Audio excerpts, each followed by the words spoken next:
Wengi washazama sana, wengi washakufa sana. Kushona kwanza kwamba vyombo kwa ni muhimu sana. Na hii nafasi tunaililia sana kama hii chombo kipatikane. Lakini mpaka leo hii hakijapatikana, kimepatikana leo. Fursa ngoma imekuja leo, kimepatikana leo. Na ndio siku nyingi sana kwa tunaomba sana yani chombo kipatikane kwa hali yote. Juu hali na mali kipatikane.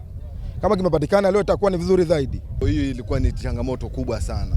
Kwa hiyo kama kimepatikana chombo kama hiki kwa wavuvi ni shukrani nyingi sana. Napenda kuwashukuru TASAC kwa ajili ya kuleta boti ya uokozi, kwa sababu ilikuwa ni changamoto kwa wavuvi, hasa kipindi kile ambacho kunakuwa na upepo mkali baharini. Hapo awali kulikuwa hakuna boti ya uokozi.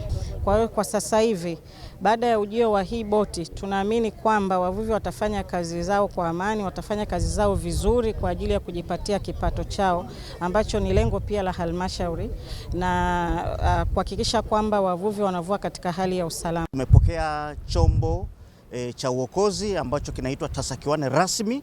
Chombo hiki tumekifanyia majaribio leo, kiko imara, kiko vizuri, kina mwendo wa kutosha kabisa kuweza kufika maeneo yote ya karibu kwa ajili ya kuweza kutoa huduma za haraka za uokozi. Lakini ningependa kutumia na fursa pia kuweza kuwaambia watumiaji na waongozaji wa vyombo vidogo basi wasibweteke baada ya kuona kwamba hiki chombo kimekuja, kwa sababu hii ni hatua ya pili ya uokozi. Tunataka kwanza tuelekeze nguvu zetu kwenye kujikinga, na kwenye kujikinga kama anavyosema siku zote ni kuhakikisha kwamba tunachukua tahadhari, tunasafiri kwenye vyombo salama, vyombo vilivyoruhusiwa kisheria kwa kazi husika, lakini pia tusisahau kuvaa na kutumia vyombo vya kujiokolea. Chombo hichi kitakuwa based hapa Tanga bandarini, lakini inaweza katokea taarifa ya uokozi kwenda kutafuta au kuokoa maeneo ya Pangani, maeneo ya Kipumbwi, maeneo ya Sadani. Chombo hichi kinafika kwa muda mfupi na kinaweza kutoa huduma hiyo kuwasaidia